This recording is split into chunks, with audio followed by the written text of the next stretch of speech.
Good morning. I have to get rid of the Y counter. I changed my microphone, and now I have to go through and update stuff. So, yippee is I don't know if my microphone's loud enough. I guess we'll see. If I'm speaking directly into it, it's almost speaking, which is what I want. But if I turn my head to the side, you can't hear shit. So, I need to lock my head in the forward position like I'm on a fucking airplane and we're crashing. Let's go. Okay. It's gonna be a bit of a change for me. This new microphone. This is a Rode Procaster, I think it's called. I tried this out a while ago and I had some trouble. So I went ahead and I have a inline preamp that's not powered, so we'll see how it sounds. That's giving me like 27 dB or something, it says. I don't know if those claims are true, but we'll see. Alright. Let me explain what we're doing today. There is a game, a TTRPG, called Pirate Borg. It is a game made by Limithron. I am obviously not sponsored or anything. I just really like this game. I played it once or twice, and it's got a whole setting and everything. The book is fairly inexpensive for a TTRPG book, and it's very small, and you can pick up the whole system in a day. Or less. You build your characters the day of. It's a good time. That's off-center now. I gotta fix it. No, don't be off-center. Be on-center.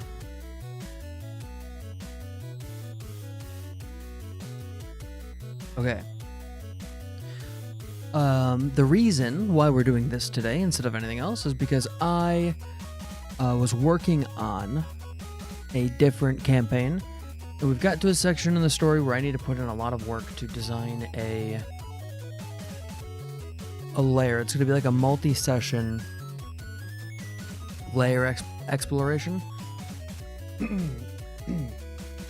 And so I need something that's in my back pocket that I can pull out to say, listen, this week we need to do something else because I need time to prepare and build stat blocks and things. So I'm working on that system right now. That'll be in this Pirate Borg system. I don't know why suddenly my voice is going away. This is frustrating.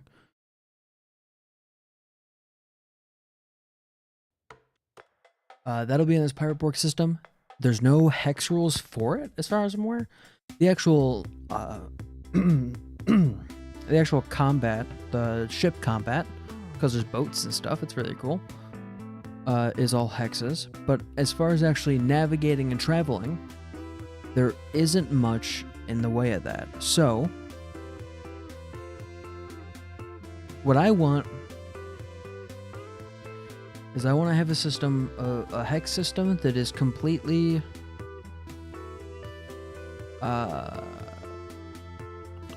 what am I trying to think of? Completely random. So I know the start. I've written the start. There's a lot here as an introduction. I was like, this will be quick and easy, and then there's a short story on the page, and I don't know how that happened.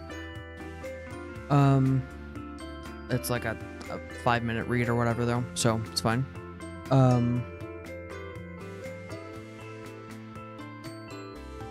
And I know how it ends. I know what the ending is when they find the big treasure that they're going to look for.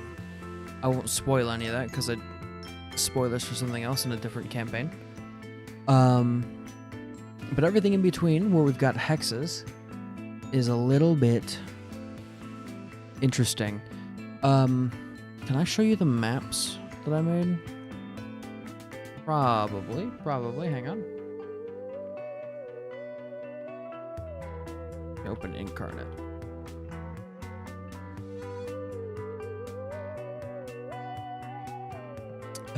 Yes, I should be able to. Just to give you a sense of the scale that I'm working in.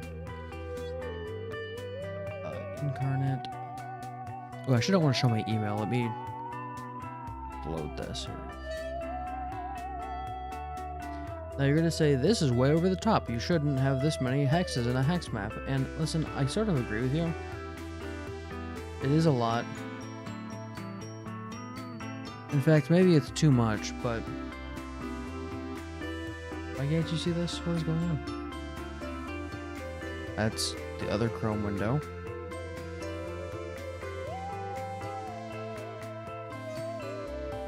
There we go. Okay.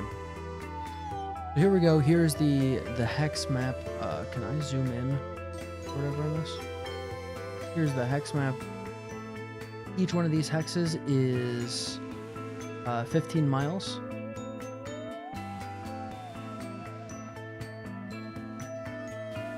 Right, they start in an island that's actually not visible on the screen with the cropping and everything. But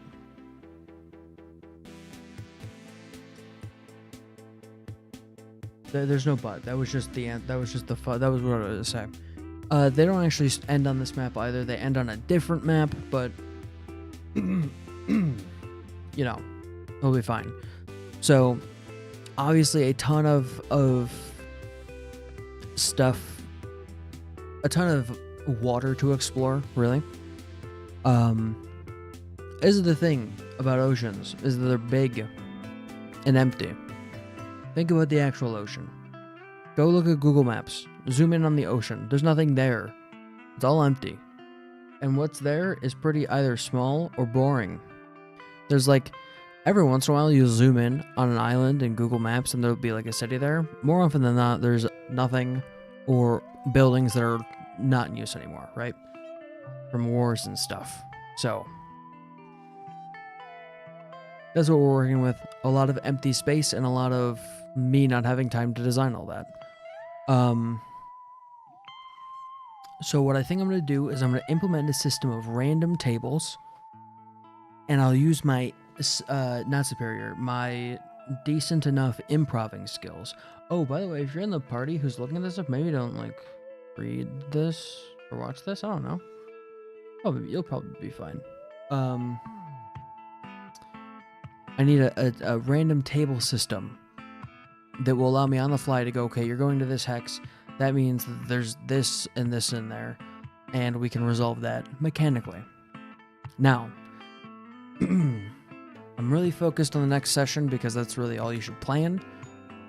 So I've got character creation, creating a character and explaining the basic rules. I believe that's about summed up in some other paperwork I have, so I don't need to go back over that. They need a pirate ship, which I do need to go over. So my idea, can I... We'll pull this back up. Here, look at this again. You see how there's hexes here, right? Do I have a pointer? No, put that away. See those hexes, right? I'm gonna zoom in some more. Get zoomed in on. Alright. In a hex scroll, you can't even see my mouse on the screen. There we go. Stop that. Every hex has an adjacent hex. They've actually got 6 adjacent hexes, right? That's how a hexagon works. It's got 6 sides. And whenever you're in a hex, because it is 15 miles, and because your mast is climbable, the mast is the bit at the center of the ship that holds one of the sails up, or either of the sails up, depending on how many sails you have. I guess. You can see a certain distance. Let me see what that distance is.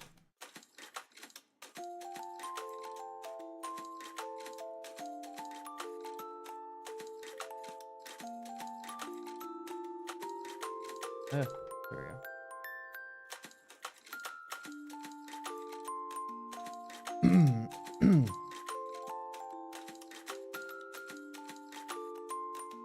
Okay, I'm gonna do some fantasy rules. So the reason I chose 15 miles for this is because 15 just works well with the number 6. I know obviously you can't multiply 6 by anything and get 15. But 6 and 30 and all those numbers are kind of in there, so 15 worked well. 15 is a big enough hex where I don't have 1,000 little tiny guys here. And it's not so big that like the game is gonna end in like 2 days, because there's, you know, a good chance when you get to a hex there's nothing there, because again it's the ocean and it's empty and there's nothing in the ocean. So apparently from a crow's nest on a ship you can expect to see anywhere between 7 and 10 miles, so you would not be able to see into adjacent hexes. I'm gonna bend the rules and say you can. Maybe the curvature of this planet's not as much, or something. I don't know. I don't know how circles work, so probably figure it out. The planet is not flat. It's not. But maybe for whatever reason, you can just see further to the horizon. At sea level, on Earth, at the equator, if you're in the water and you look out, your distance that you can see is about 5 miles before everything beyond 5 miles, all the water beyond 5 miles drops below the horizon, right? Because spheres.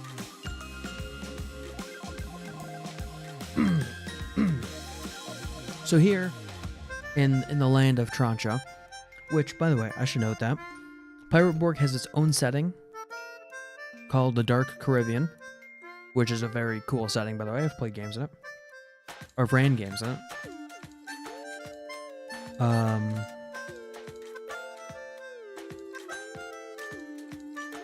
Brain? What are we doing? I'm not running Pirate Borg in that setting. I'm running it in my own setting, just as a lighter weight thing that I can pull out when I need something easy and simple. Can I zoom in? I can zoom in more. Okay. So the idea with ships is that you're in a ship in one square, and you can see what might be happening in the surrounding environments.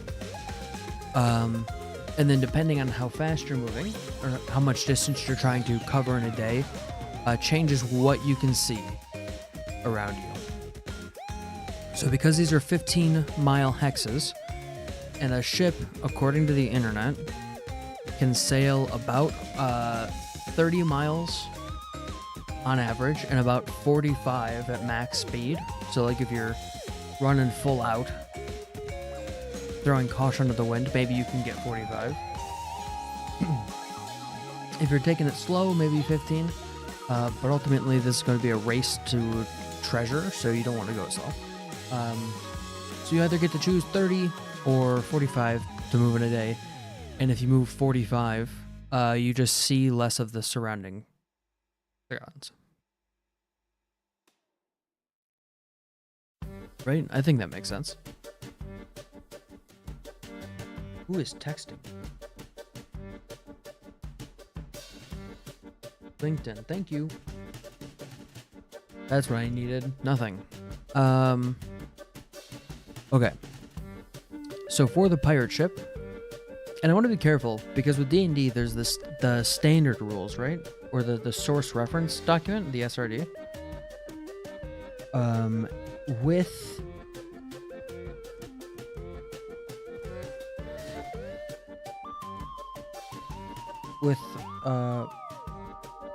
Merc Borg and with Pirate Borg, I don't know if that exists, so I don't want to share too much. Right? But I can probably use names and things.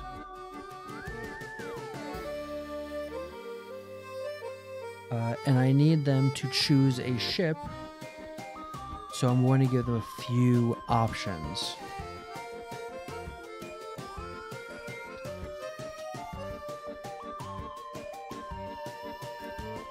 Okay, let's do this. I need the bookmark. It's a little bit complicated now because I've got the microphone in the way of me reading, which is a huge pain in the ass, and in the way of me typing. Mechanics. New note. What shall the note be? Pirate ships and classes. Cool. No, just pirate ships. There we go.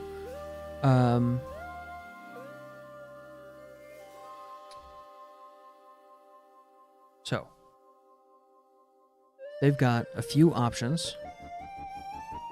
One is the sloop. It's like fast and stuff.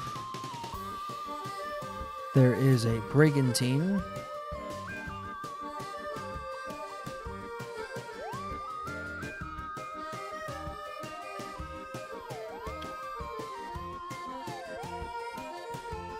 They probably don't want that.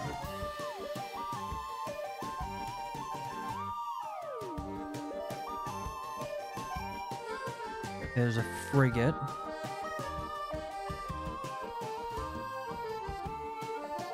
And there's a galleon. My guess is that only the biggest pirate crews, of which our heroes will not be a giant pirate crew. There's only 3 of them.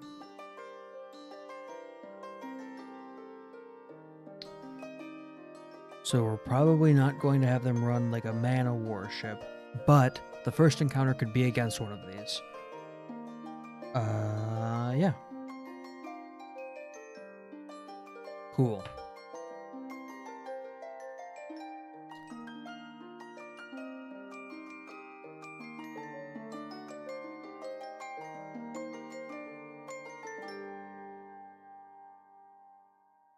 So let's do this.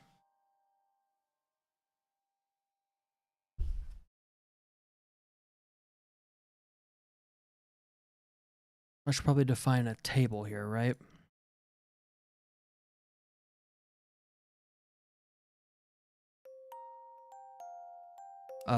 Insert table. So we've got our ship.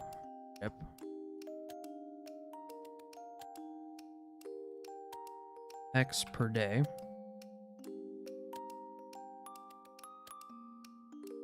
And then column to the right.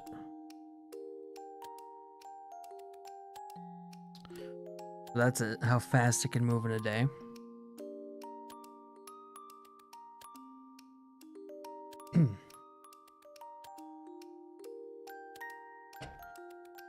And then visibility.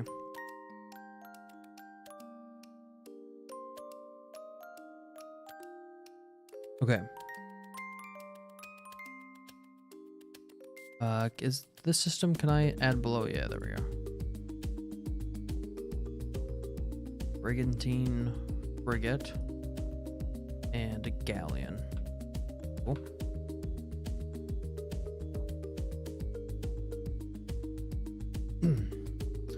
So this sloop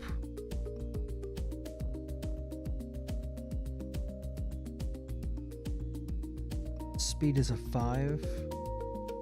Or galleon speed is 2. Okay. I'm gonna say a galleon can only move.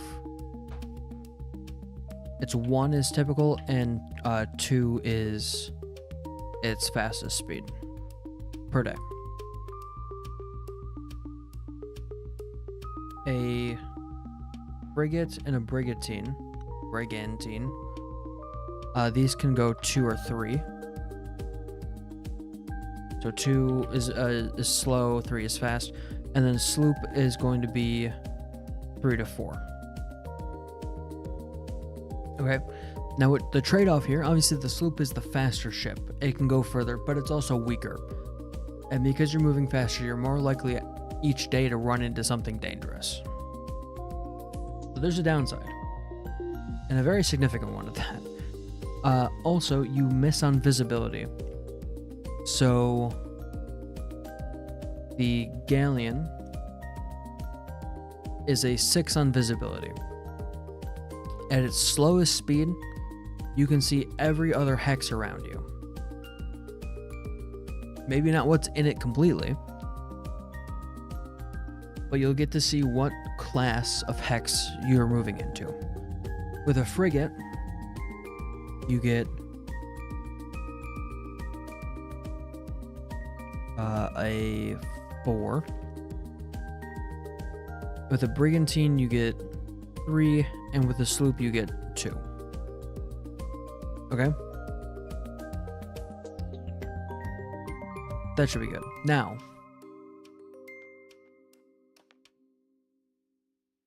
Okay.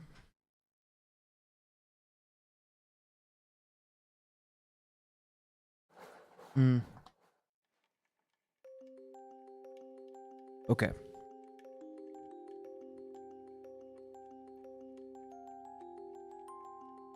Let me define some terms.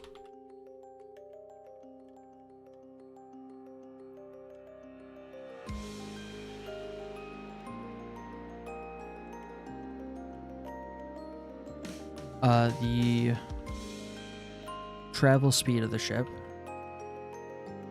This is not something that Limithron has put in the book, by the way. This is me coming up with extra stuff to add on top of it to make this system work well or efficiently. So we're not sitting there doing math. I can just shorthand all of it, and it'll be fine.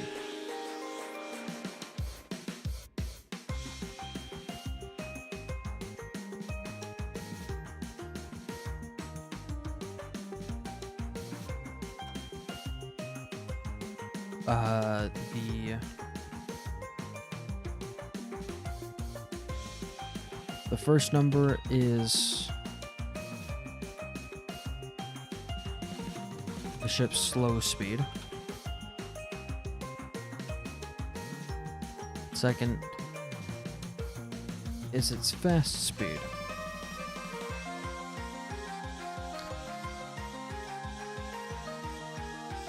Maybe I add more numbers. So you've got 2, 3, and 4. This one's got 1, 2, and 3. This one's got 1, 2, and 3. And this one's got 0, 1, and 2. So the first number is the ship's slow speed. The second is its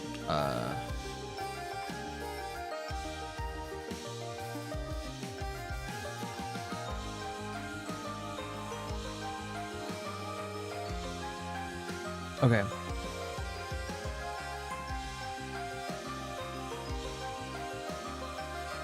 The ship has 3 speeds, which are slow, normal, and fast.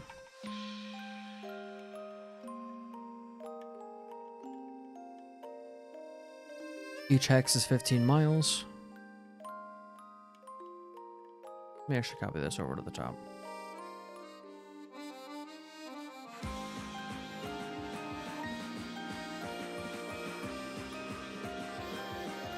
And then the visibility.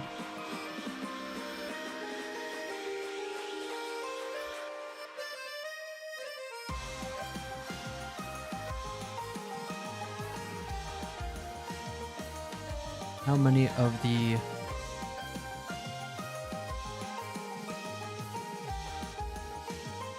surrounding hexes are visible to the ship at any point?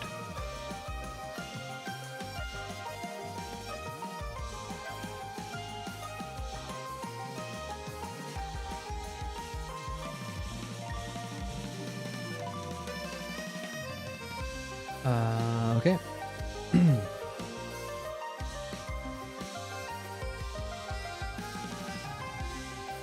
Decide which speed to move the ship at each dawn. There we go.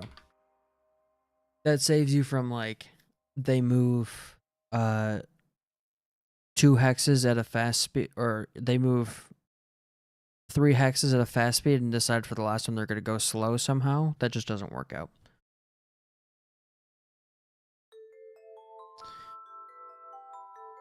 How many of the surrounding hexes are visible to the ship at any point?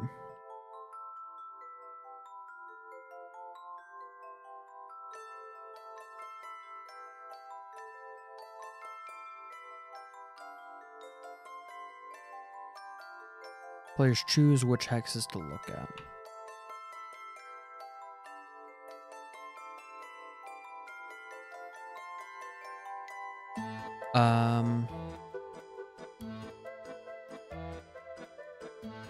Okay.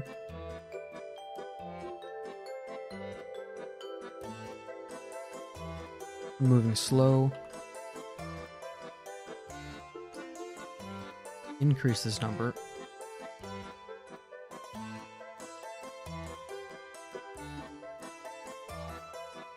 by 2.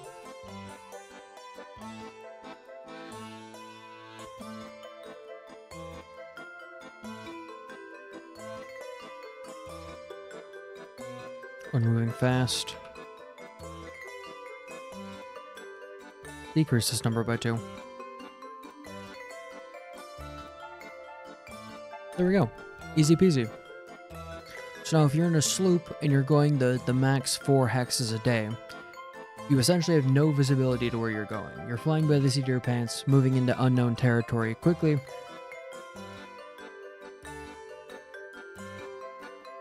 And hoping that you can just skate on past. Now,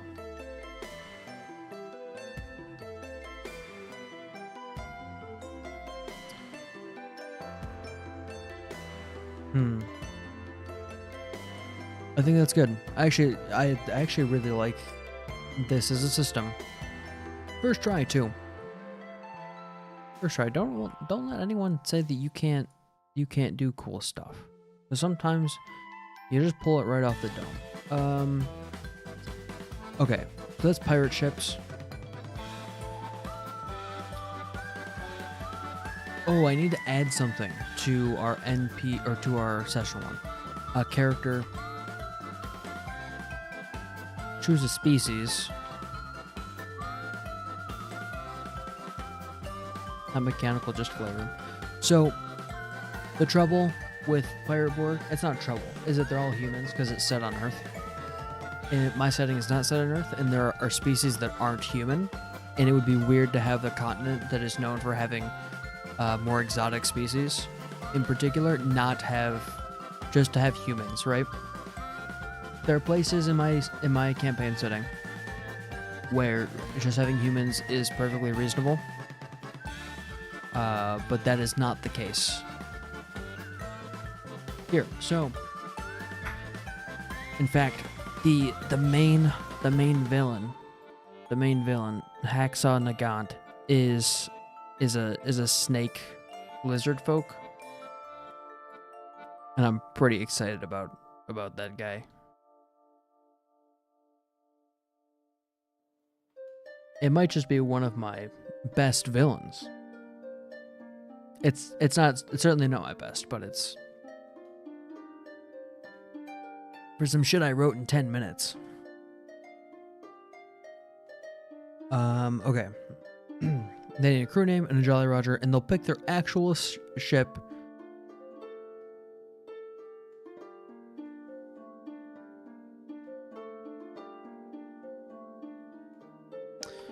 I guess, yeah, they can pick a ship here.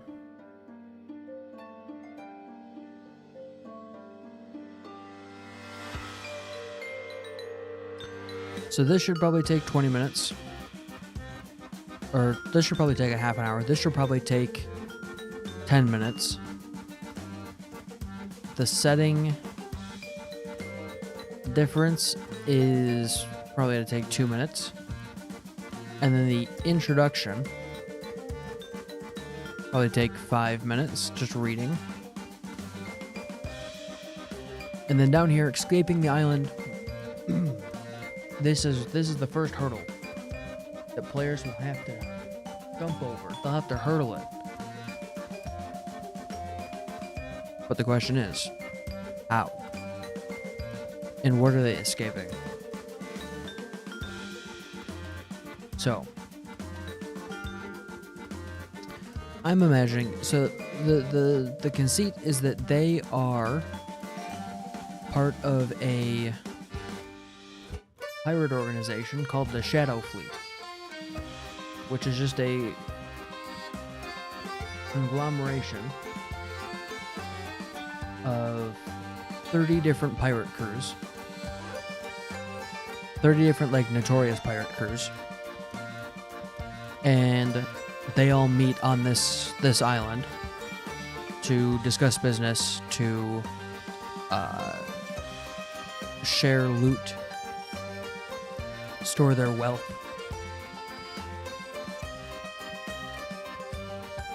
And maybe someone gave up the goose, as they say, And so now the Imperial Navy has come to crack down on the pirate threat, and they have sent a man-of-war ship.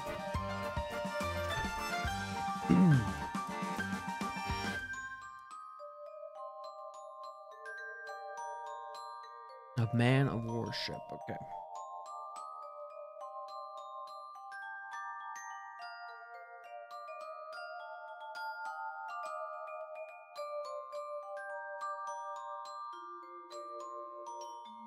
Arrives at the island just as everyone is leaving. Or maybe just Imperial ships.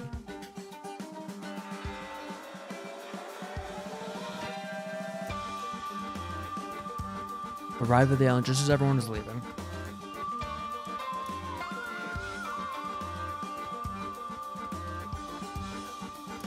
The players will have to fight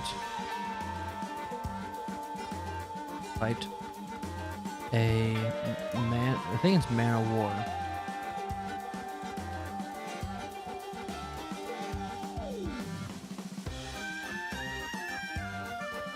An Imperial man of war vessel.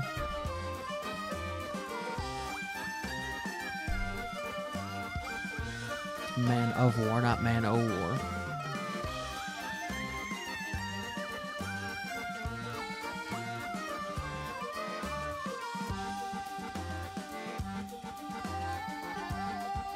Yeah, cool. To fight an Imperial man-of-war vessel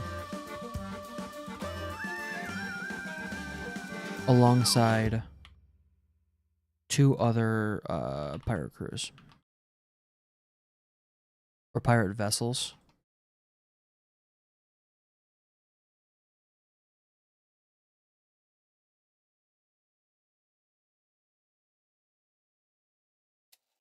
Who are going to be? Who do I want those to be? Let's back to here. Alongside a sloop, no, alongside a brigantine and a galleon.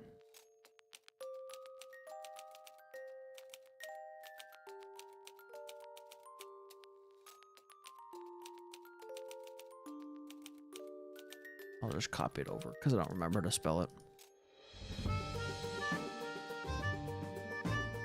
Brigantine and galleon. Cool.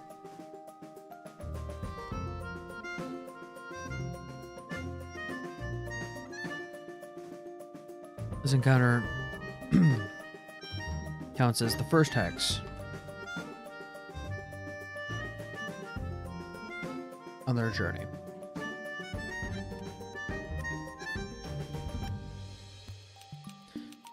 All right.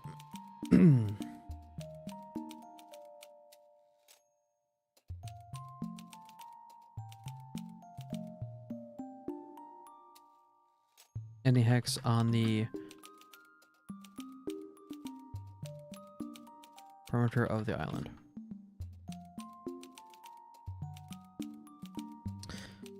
And this is cool because there are 30 pirate crews. 5 of which are named. So there's 5 named crews that are set up to be villains. And 1 other player crew. So the idea is that if a player dies, someone else in their crew replaces them. But if a ship sinks, you can just hop to a different crew and continue playing the campaign forward. Pirate Borg is a game where your character dies and you just have to be okay with it. So,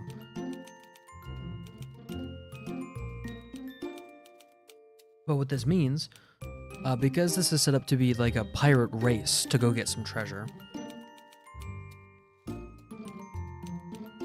and there are 30 crews, theoretically I could run this with a separate group and a West Marches, well, not really West Marches, but a kind of Hex or West Marches style. And you could have all of the other campaigns racing each other to the end, which would be very cool. I might do that at some point. It might actually be cool to run this in in like an LGS setting where you've got multiple tables of GMs running the same game, the same campaign.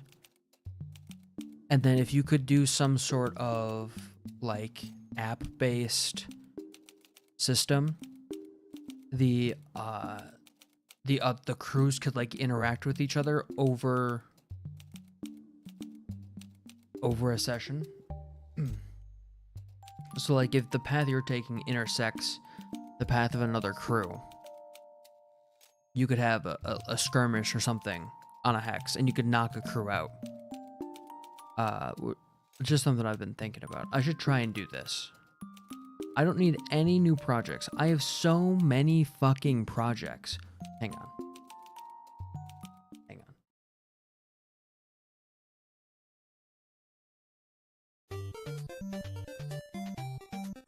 I have so many projects, and yet anytime I get a good idea, it's like, well, if I should just do it because it's a good idea. And I need to accept that maybe, just maybe, I'm not going to live long enough to do all of my good ideas. Not that I'm going to die early, it's just that I've got too many good ideas. Like,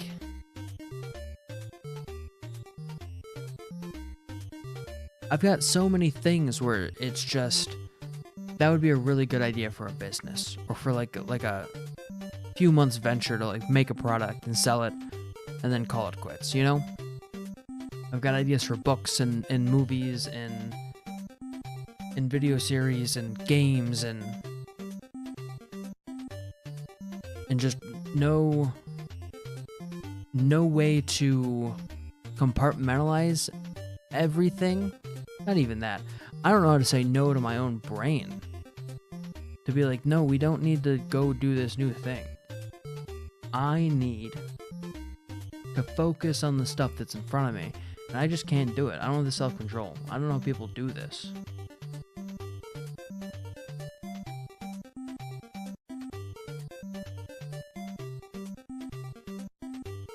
You know? Like, I feel like I have to walk down every path I come across. It's like a branching tree of stuff, and every time you get to a new path, you have to make a decision, and you're never going back to the first one to go take the other path, right?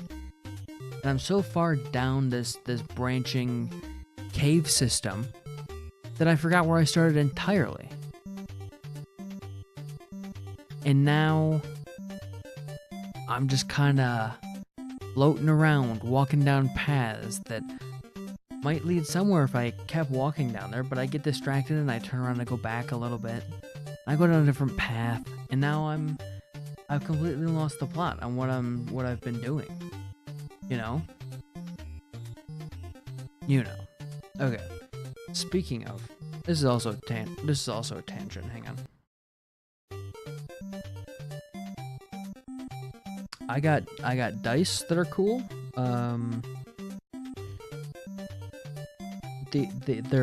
They're dice that look like bullets, and I use them when I play Pirate Borg for characters with guns.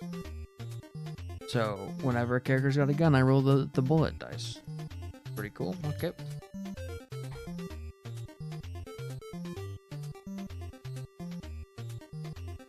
Okay. Now, we need to do random tables.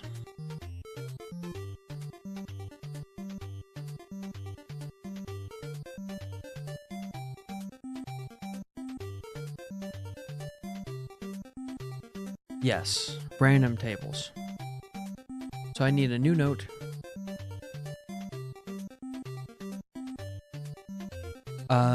Okay, let's call this one Hex Classes.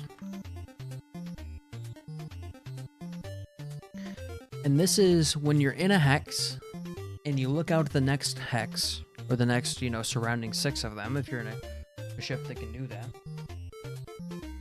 What do you see? So the...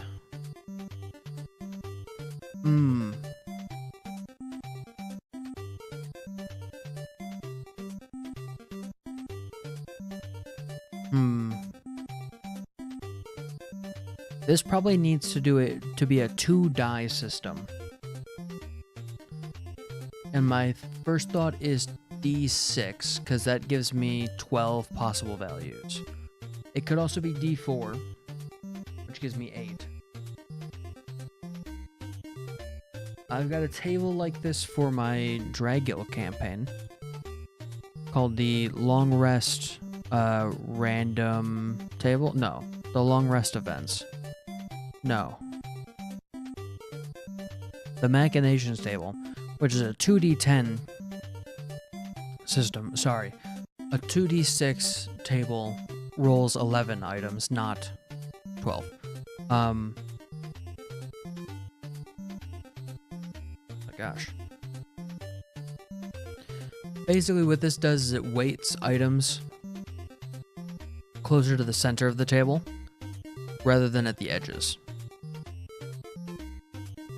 So it's very unlikely that you roll 2 10s and get a 20, right? It's very unlikely that you roll 2 1s and get a 2, but it's pretty likely that you roll a 9 and a 1 and get a 10. Or it's pretty likely that you roll a 7 and a 2 and get a 9, or you know, any of those combinations. They just happen to fall along the middle.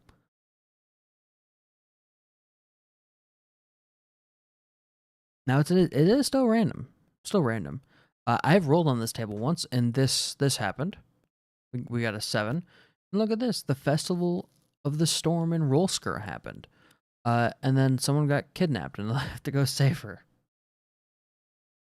Because they pissed off the wrong person. And they also didn't make sure everyone died when they killed the patrol.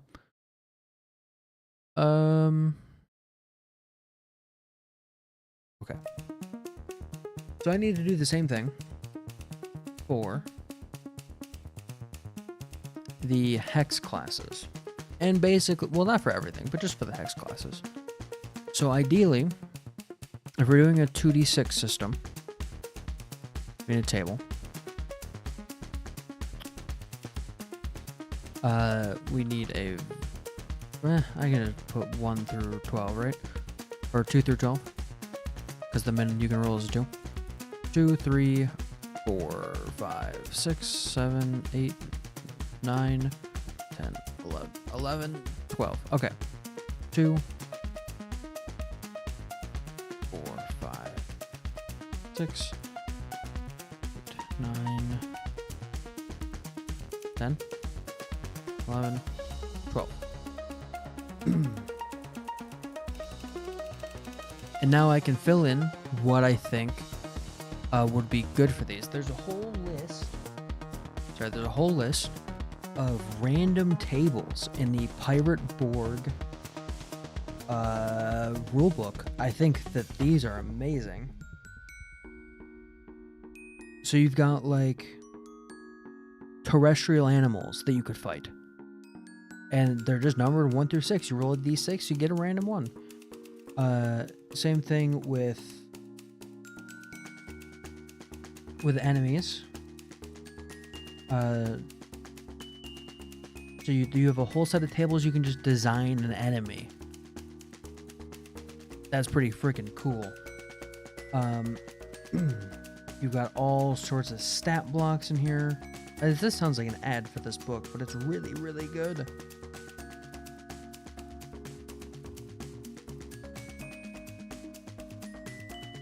Trying to get here. So there's like one that is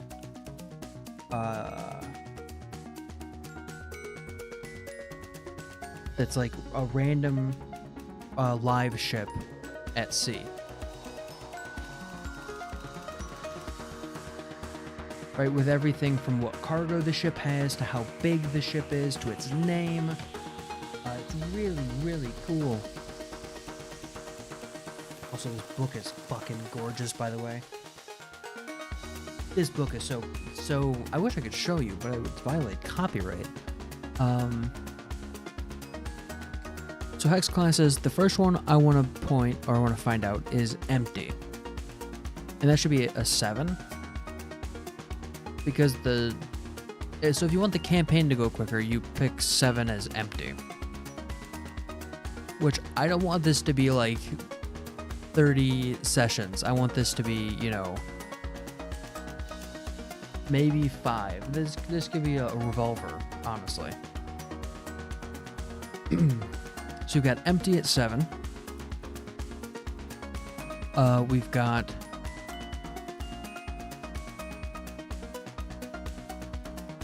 roll 2d6.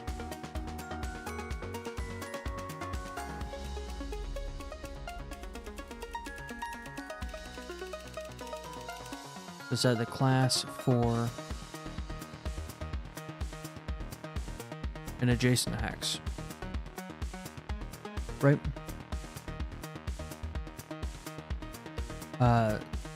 7 is empty. 6 could be like floating cargo. Right, so someone's left their cargo or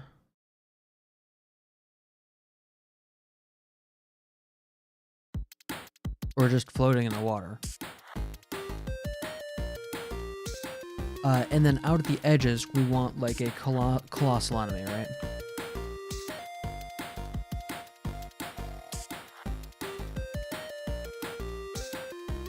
Or I can actually use the term in the book so I can find it easier.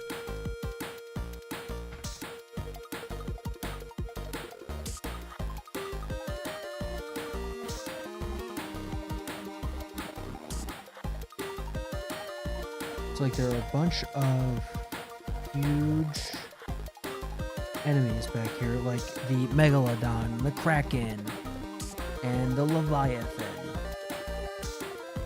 And there's actually, they don't have a name for this section of the book, so I'm just gonna say colossal enemy.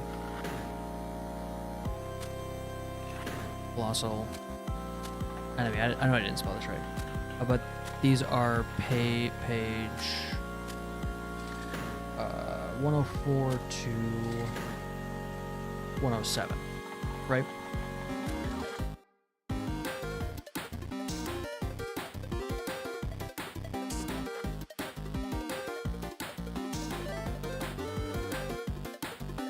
How do you spell colossal?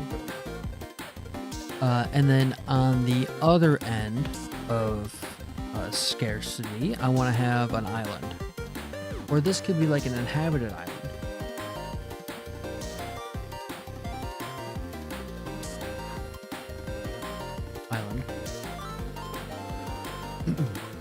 Inhabited island. 11 could be uninhabited island.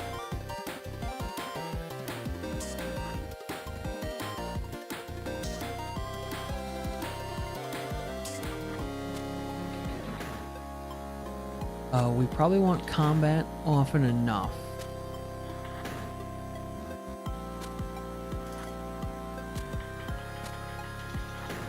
But let's see. So there's ships. There's derelict ship. That could be at like an 8. How do I spell this?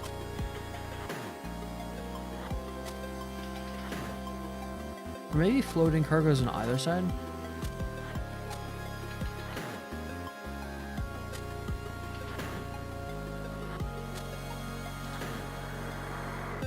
Got a derelict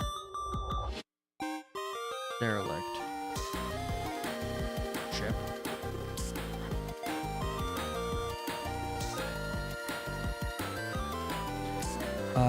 Let's have a lively ship on this side. Oh.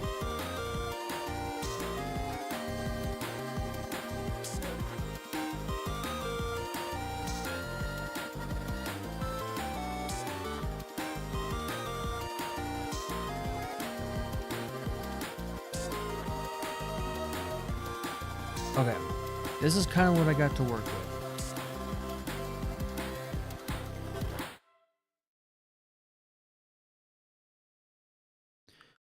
Ooh, I could also add one for seemingly empty.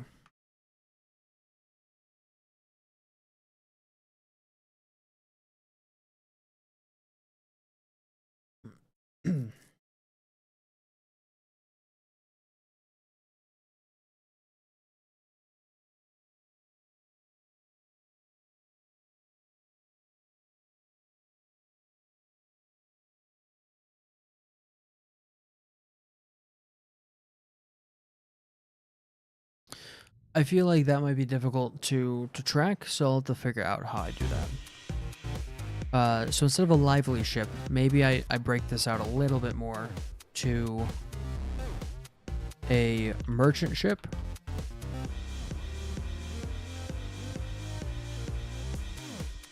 a navy ship,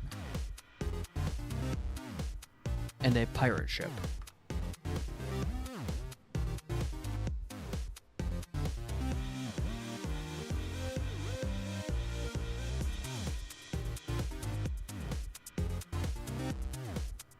Right, so let me get some dice.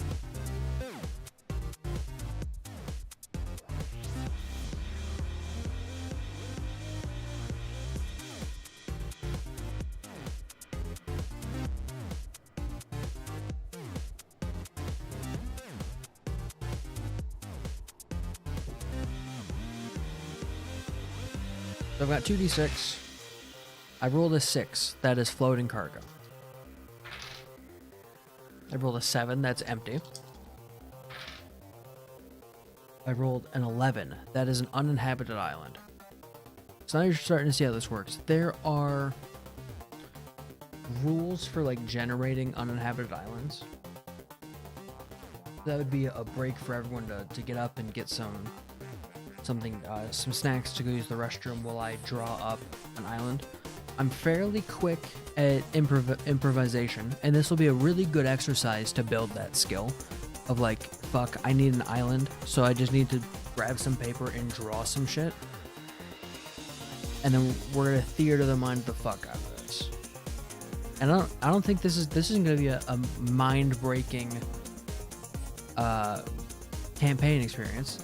You know, like when I'm shooting for something that's much more prepared, I will sit down and write a lot about what NPCs might show up and what's going to happen. And this would be more off the cuff, a bit more comedy than the more serious stuff we're doing. I wanted... Also, dude, this is a good place to get the yayas out, to get the funny out before you have to go do something serious, because they are getting to a very serious part of the story where, like, the mayor's pregnant wife just got kidnapped, and they have to go get her back, and it's very likely that she could die. Like, that's some pretty heavy shit, so I want to give them a place to chill out a little bit. We're just looking at these dice. I've got some dice from Legends of Evantris. And I feel like they aren't the same size.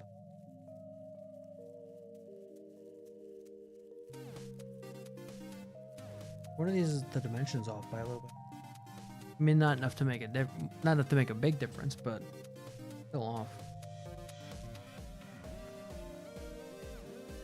I don't really care.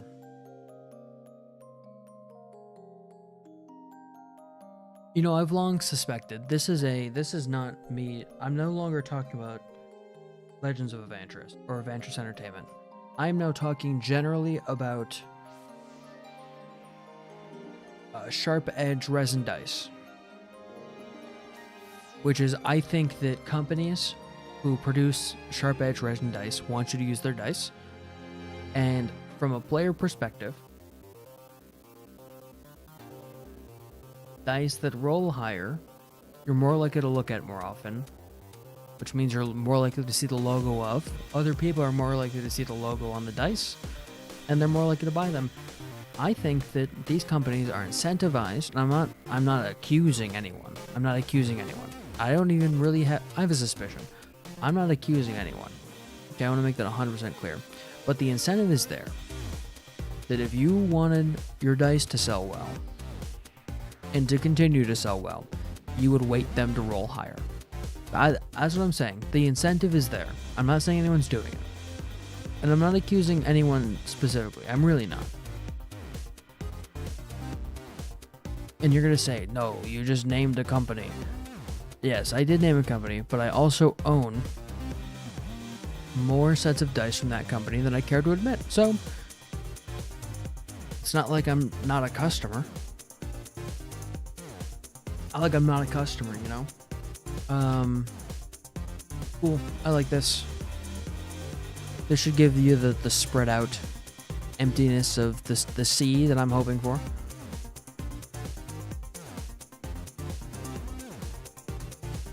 Now,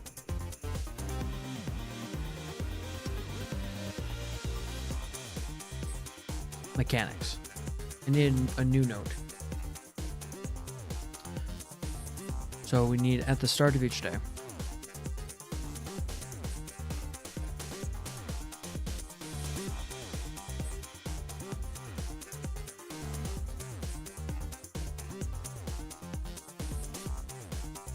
Or maybe just running the game.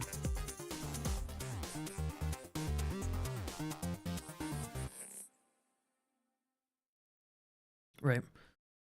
So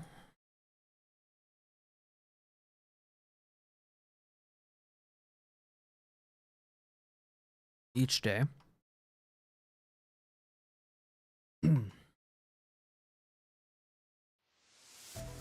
Actually, there we go. At the start of each day,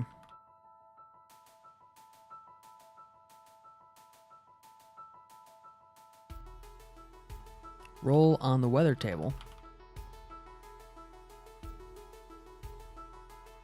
to determine the weather. But there's also rules for determining the wind direction, which is important.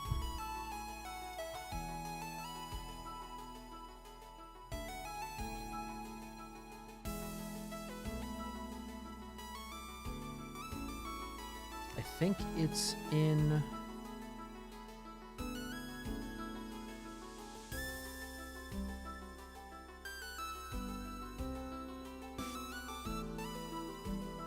Hang on, I'm looking for it.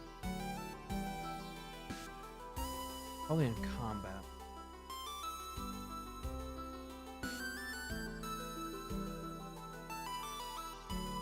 Okay, maritime travel.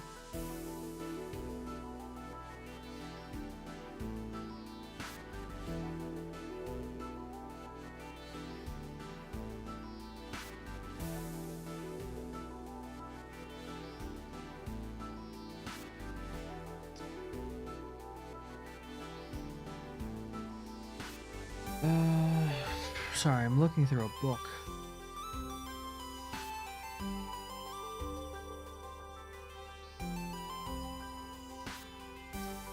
So no, wind rules is at the start of combat, which is fine.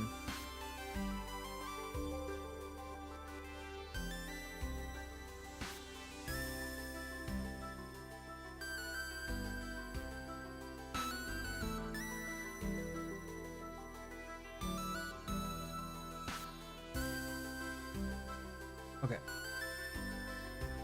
So we need the weather. Is there a weather table in here? I should probably look.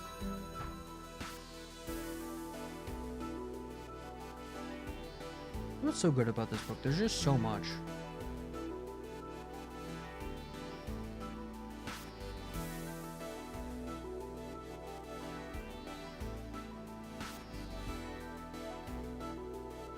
Oh, there is wind.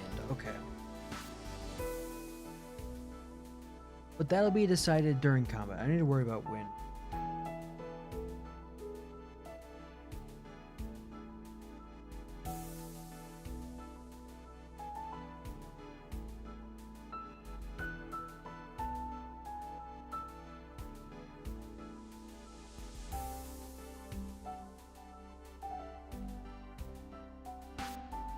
Yeah, wind will only be in combat.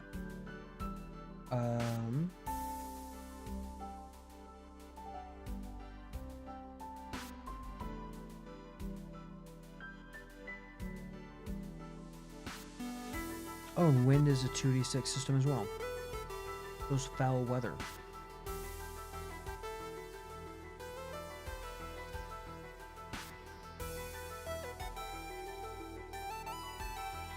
Which I need to copy into my obsidian, because I don't want to keep a table of this. 30 each day roll on the weather table to determine the weather. No, at the start of each day,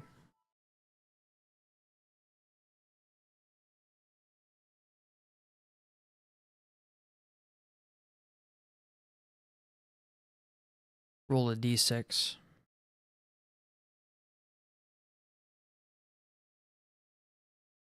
On a 6. Roll on the foul weather table.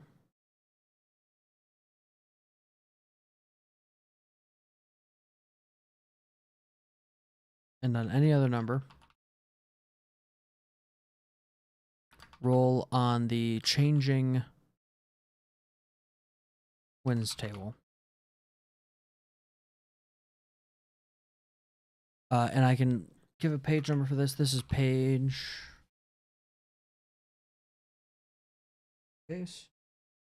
78. There we go.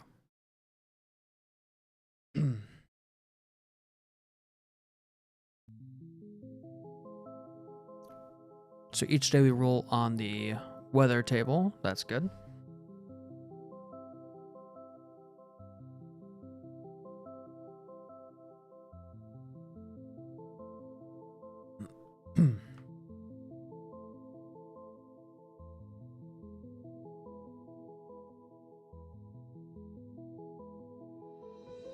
Moving through hexes.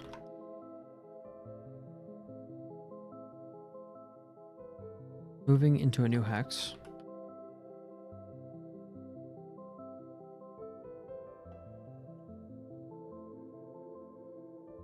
First, resolve any scenarios.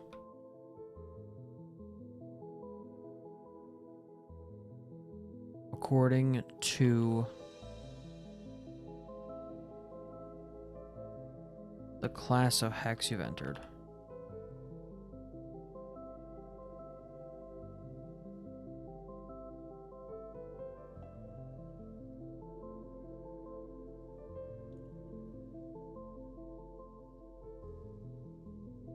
Then,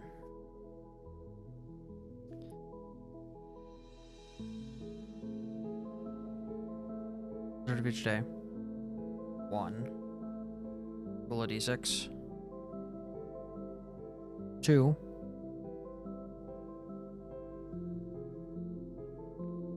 Ask the crew for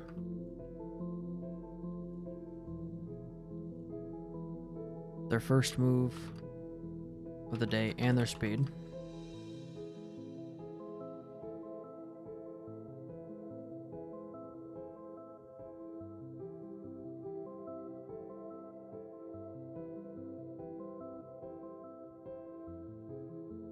We're moving into a new hex. First, resolve any scenarios. Use a comma. First, resolve any scenarios according to the class of hex you've entered. Then,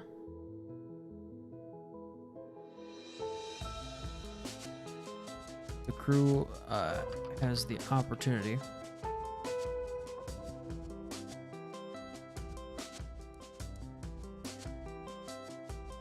let me add a little bit. Either be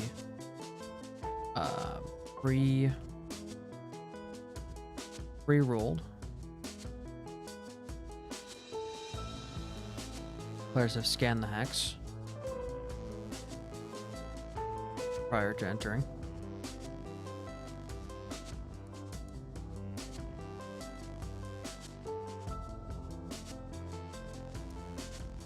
Roll and entering.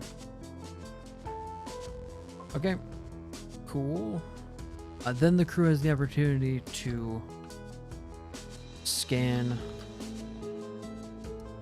the surrounding hexes.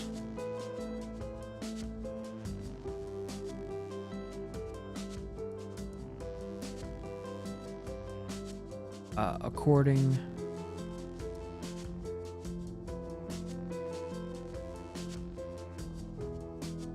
to their ship stats. Okay, that should be good.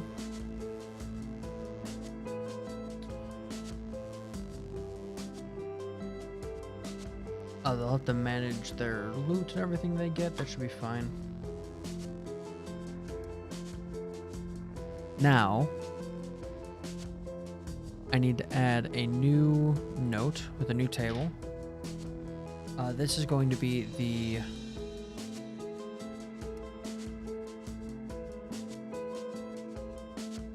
I don't know what to call this, the crew table? No.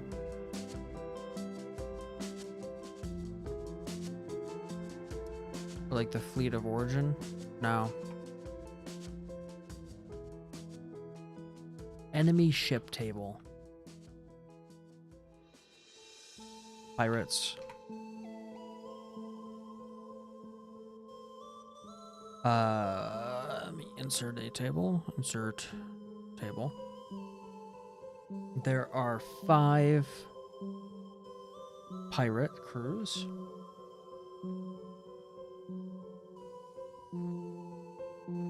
But I can roll a d6 and just drop 1.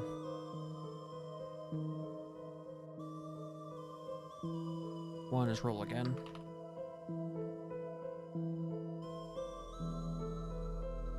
Two, 3, 4, 5.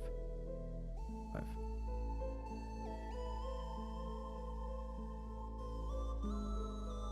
Okay, so this is the Nagant pirates.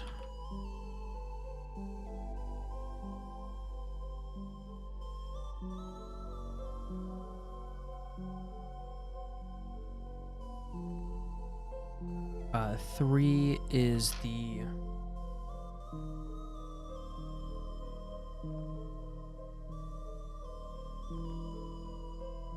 or this could just be like random.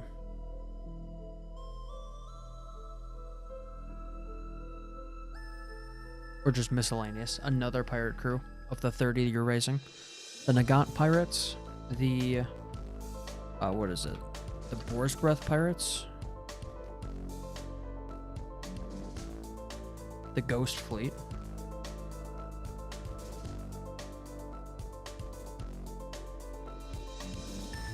The Blue Death pirates. And what was the other one? I forget. Hacksaw.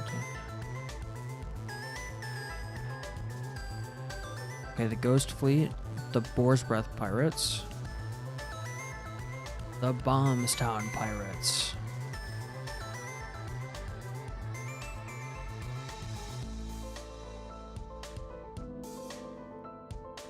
There we go.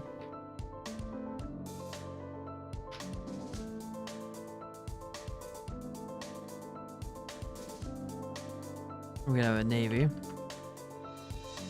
Navy ship is either going to be... I think Navy ships are pretty much always the Empire.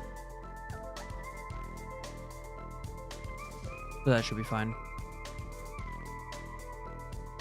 Maybe just beneath... Oh my gosh, this should be the enemy class table. No, enemy ship table is fine.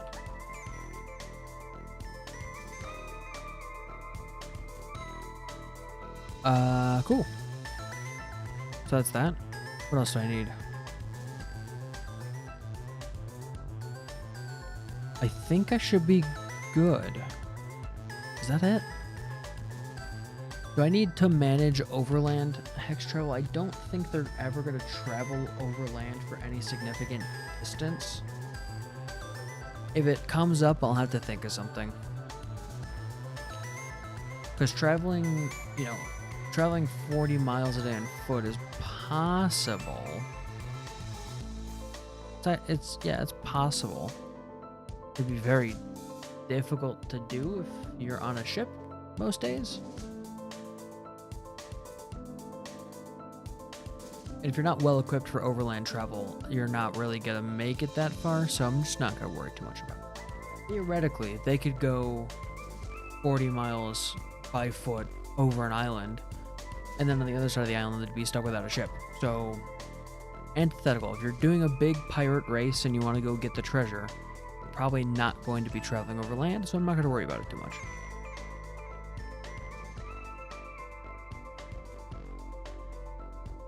What else do I need? Let's look back at this table. The hex classes. For seemingly empty,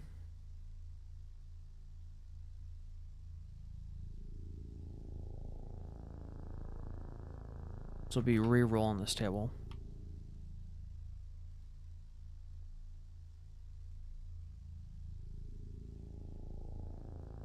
Tell the party it's empty. For Navy ship, that one's pretty obvious. That just Imperial ship shows up, tries to take him out. Merchant ship. I mean, they've got the choice of being pirates or not.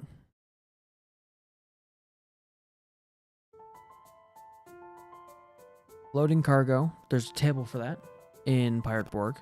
7 is empty. Loading cargo again, because I imagine they're going to be spending a lot of time at sea. They don't want to run out of food. Derelict ship, pirate ship, uninhabited island, inhabited island. I think that should be good.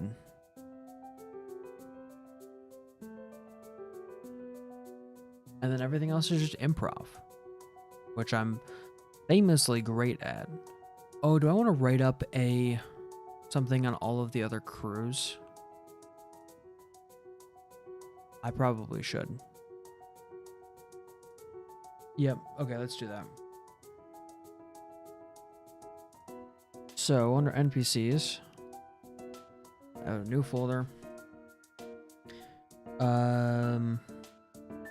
Group be called the leader crews.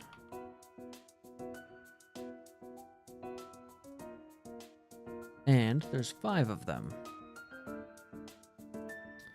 The first is the Nagant Pirates, already referenced.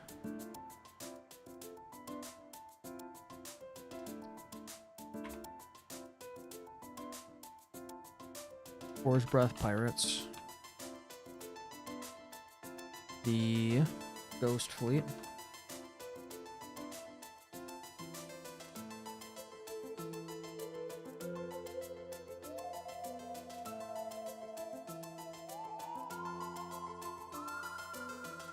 The Bombstown Pirates. And the Blue Death Pirates. Okay. Now all of these, I should have made a template for this, but I didn't because I was dumb. All of these need a captain. They need a quartermaster.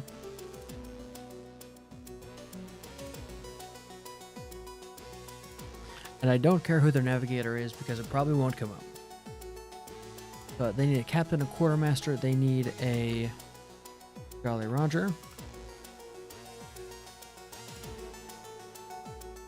And up at the top, I'm going to give them a brief description, and that should be that. Okay, so the Blue Death Pirates. The captain is TBD. I actually don't know. Previously, it was Jack's last name. I don't have his last name because I'm waiting on some backstory from a different campaign to decide what his last name is.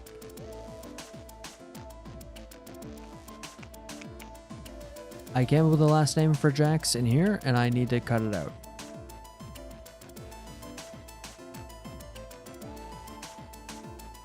Yeah, Holbar is not his last name anymore. I'm changing it.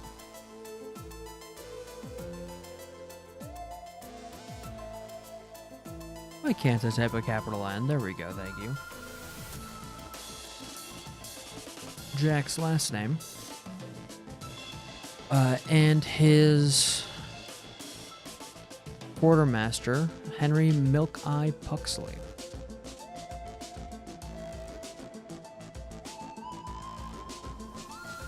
Their Jolly Roger is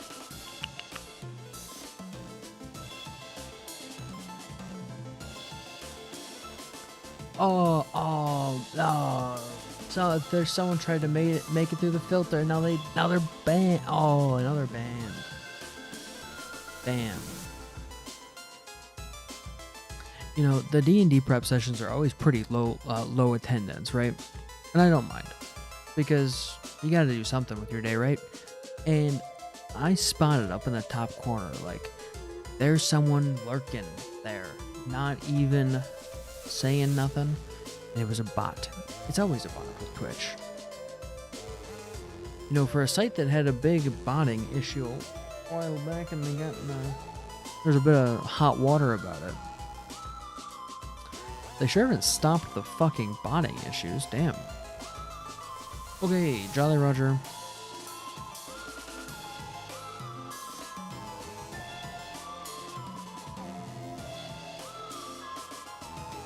Standard skull and crossbones.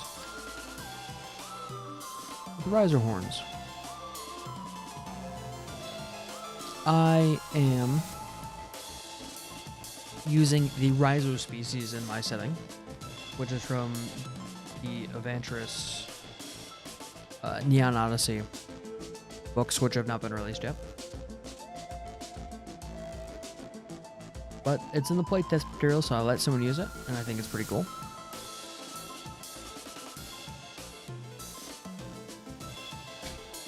It is on theme. Cool. I'm gonna leave it here for now. The Boar's Breath Pirates. I don't know who their quartermasters. We'll have to come up with a fun name.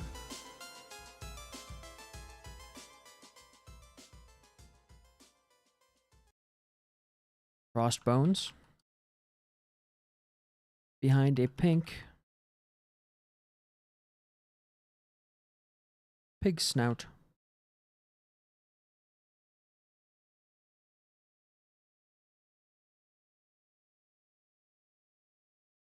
We need the hype music. Their captain. Let me just pull this up. Their captain is here. Captain Barnaby Stodge.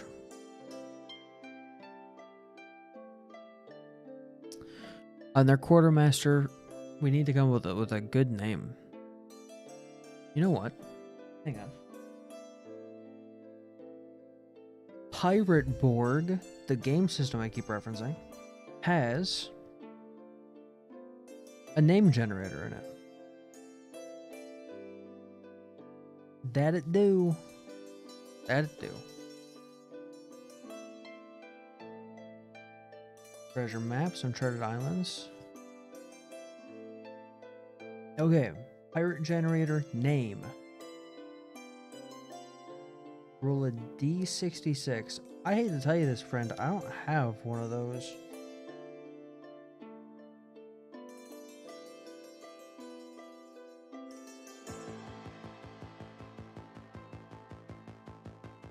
Oh, you just roll a 6, 2d6. Okay, and I defined, or you roll a d6 twice. Okay, so I got a 4. I got a 1. I got a 4 and a 5. So that's Francisco.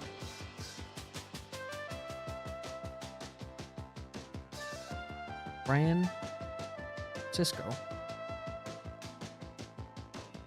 And we need a last name.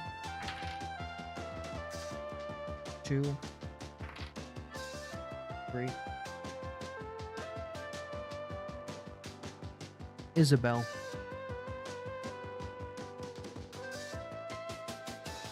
Oh wait, no, surname is back here. When I got to pick twice. Hang on. Oh shit. I'm gonna take a different one. Or no, I should roll. Okay, hang on. I'm dumb. 6, 1. Bonnet. Bonnet. Francisco Bonnet. Okay, now anytime I need a pirate name, I can just come back here. And I'll have a pirate name. Look at me. Cool. The Bombstown Pirates. We grab these.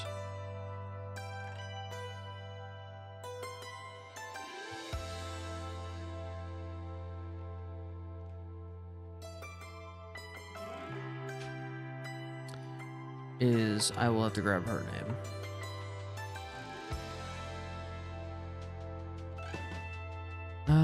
Captain Ashley Montague.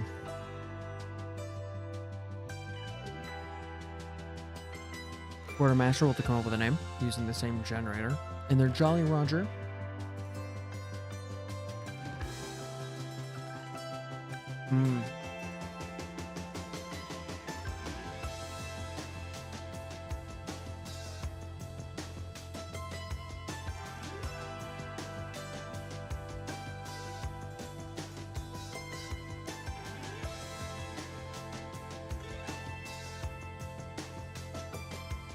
They have a simplified image of an exploding skull.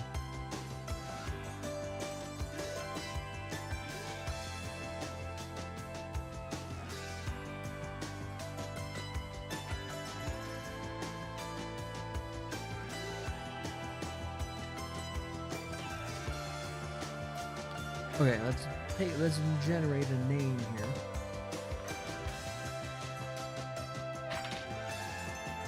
Okay, one. We have Esteban or Bridget. I'm gonna take Bridget.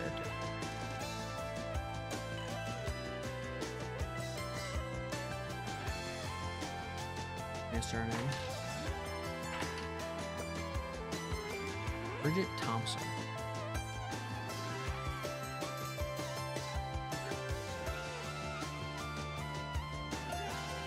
Well,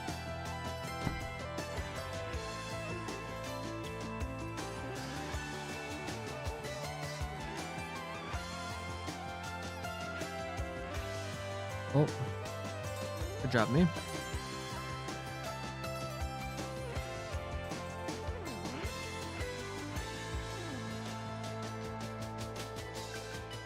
They fly a simple black flag.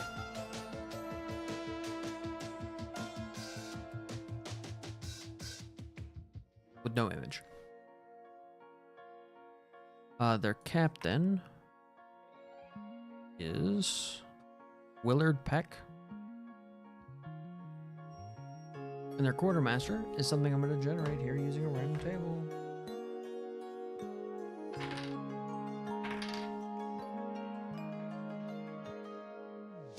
Let's go Francisca.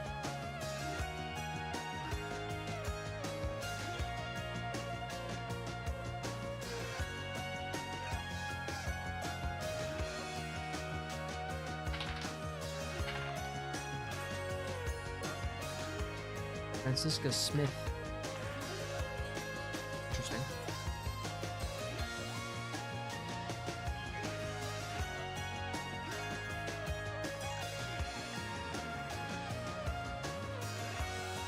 Okay.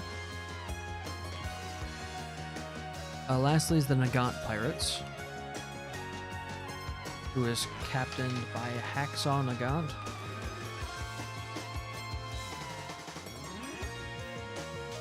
And who is quartermastered by, I don't know.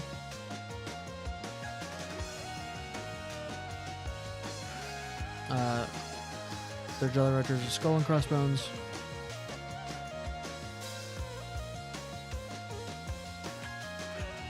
The snake's slithering through it.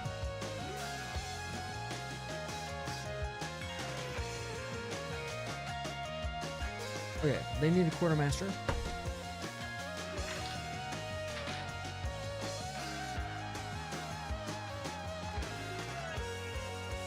Frederick or Madeline? Let's go.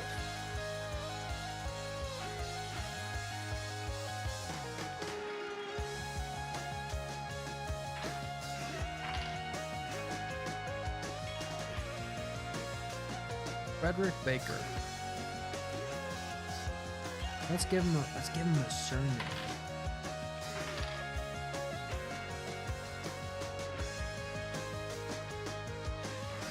Nah, I don't like that.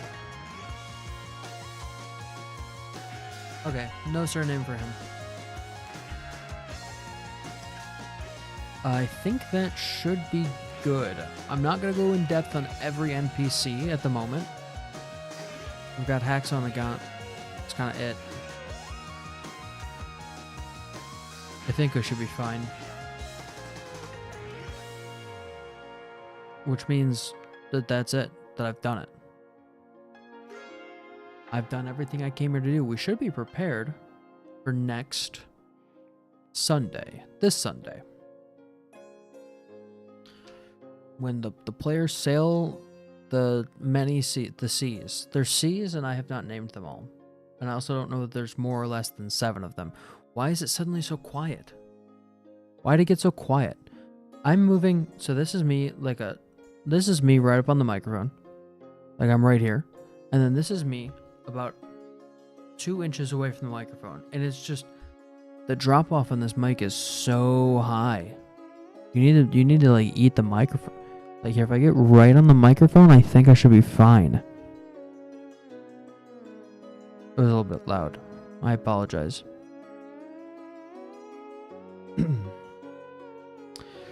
Yeah, that's it. I'm gonna go. I have to go pack my apartment now.